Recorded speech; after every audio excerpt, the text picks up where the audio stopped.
back to Treasure Hound. We're going to do another bank strap of dollar bills. So I have 100 $1 bills right here.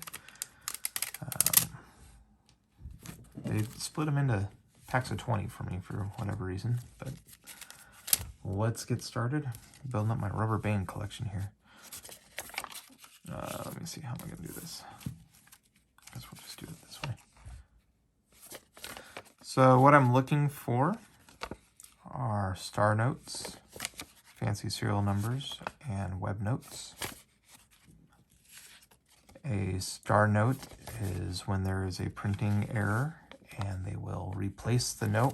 If they catch the printing error, they replace it and use a duplicate serial number. Here, the green numbers.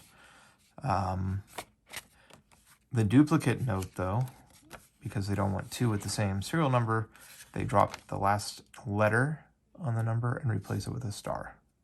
All right, and those are called star notes.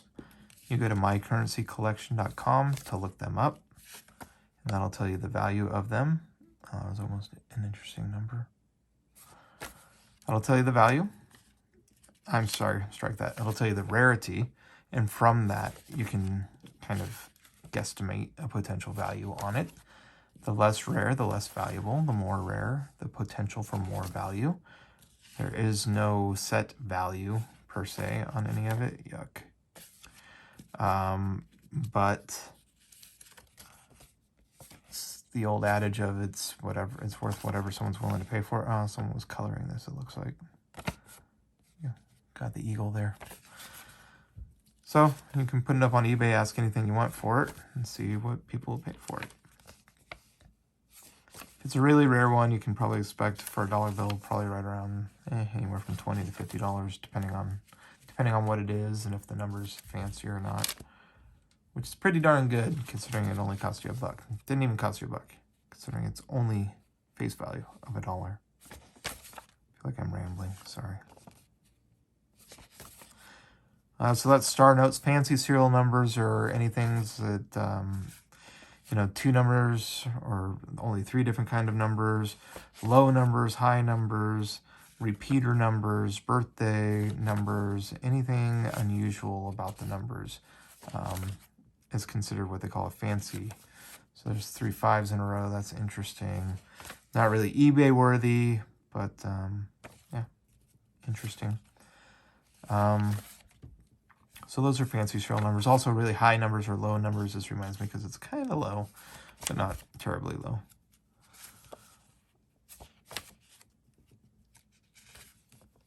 And if we come across any, I'll point them out so you guys know what to look for. The other thing that I look for are web notes, and that has to do with how they used to print. Briefly, so they print them in sheets now.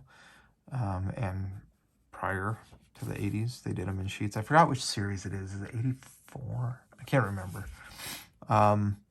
Anyway, what they decided to do, they were doing them in sheets, and they decided, let's mix it up a little. Let's try it as a giant roll of bills and try printing them that way. This is kind of interesting, but too bad it's not in order. And so what you're looking for to identify a web note, one, there's a mark on the back, by the In God We Trust. Then you got to flip it over. So I like to just look on the front. I'll show you. Down here, where that letter is, on a web note, there will be no letter. Okay? And so fastest way to do this is to just go through them. I look at the serial numbers first. Look for star notes. I guess I look for stars first, and then look at the numbers, see if I see anything fancy about it. I flip it on the back to look for any weird errors that might stand out. So yeah, look for fancy serial numbers. Someone pointed out that I should be looking for matching numbers too. I kind of look mostly at the letters and make sure the letters match. I really haven't come across any serial numbers that are mismatched, but that is an error that does happen from time to time, and they're very rare and valuable, but for YouTube purposes, that doesn't really make a whole lot of sense. But I will kind of go through them again before trading them in, not on camera, but I will go through them just to double check that I didn't miss anything. But anyway, yeah, so I'll look at the stars, then I'll look at the numbers, and then I'll give a quick glance down here, make sure that there's a letter there. Oh, that's almost in order, but not quite. And yeah, then we move on to the next note. Everything seems to be in order.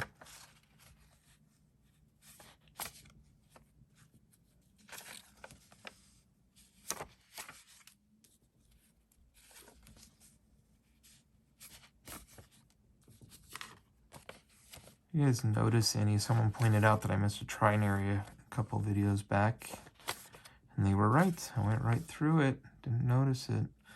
And so if anybody notices any that I'm missing, any fancy or interesting serial numbers, please leave a comment. Let me know. Point it out. Also, if you know, put that in the wrong pile. Also, if you know of anything else that I'm not looking for that maybe I should keep an eye out for other than star notes, web notes, and fancy serial numbers and errors, then I'm always open to learning about that as well. So please leave a comment. Be sure to like and subscribe too. That really helps me out. Trying to build the channel up a little bit. So thank you for those of you who have subscribed. I appreciate it. If you have any requests of what you'd like me to hunt for, let me know. That's kind of an interesting number, but I can't figure out why. It just looks cool to me. I don't know why. Okay.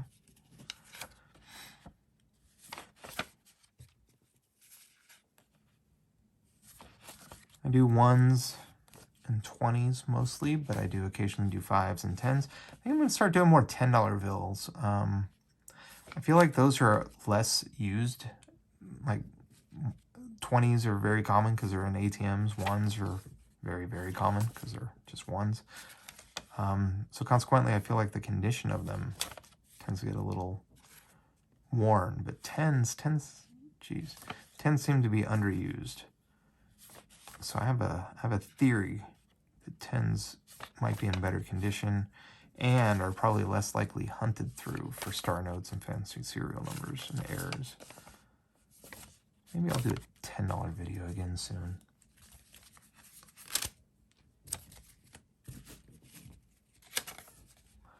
I've yet to do a $100 video. I could, but it's a lot of cash to carry around. It makes me a little nervous when I leave the bank, even with like $2,000 in 20s, just because I don't know who saw that. I don't know who saw that I have it, and I don't know what they're going to try to do to get their hands on it. So I can't imagine if I had $10,000 in hundreds, the kind of risk I might be running there. So that being said, be careful when you do go to the bank. I always keep my head on a swivel a bit. Watch yourself when you're driving home. Make sure you're not being followed back. I know it's a little paranoia, but it does happen. This number looks off. We got a little raise here, a little blur. So a bit of an error, but it's not uncommon and not something that's going to sell well. Man, we are not doing well on this batch here. Hopefully we find a fancy number somewhere. But yeah, be careful. Watch your back. Don't flaunt your cash. Don't walk out with your big bank strap in your hand. Put it in your pocket or something at least. Don't put it in a big bag with the dollar bill sign on it. Like in the cartoons. Don't do that. Oh man, this thing's all tore up. What year is that? 2003.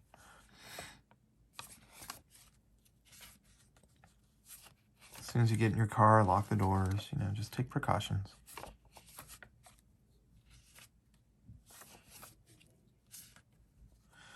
Oh, our last one, we get a quad at least. And so there's 4 numbers in a row. They call that a quad. Here we have 4 deuces, or 4 twos, sorry. So I guess that's the way this one's going to end, is with our quad note here. Value on something like that, probably not very much. Had it been in maybe good condition, and maybe if there were 5 in a row or even 6 in a row, then we'd be talking bigger money. A bill like this, maybe on a good day, get $2 on eBay. Maybe 3 if I'm really, really lucky and somebody likes the number 2 for some reason. So not great, but, you know, like I said, I went in with $100 and I still have $100. So it didn't cost me anything other than my time and a little bit of gas to get to the bank. So I guess that's it. Thanks for watching. Please like and subscribe. We're going to do more bank straps because this seems to be what people are looking for on my channel. So, yeah, stay tuned.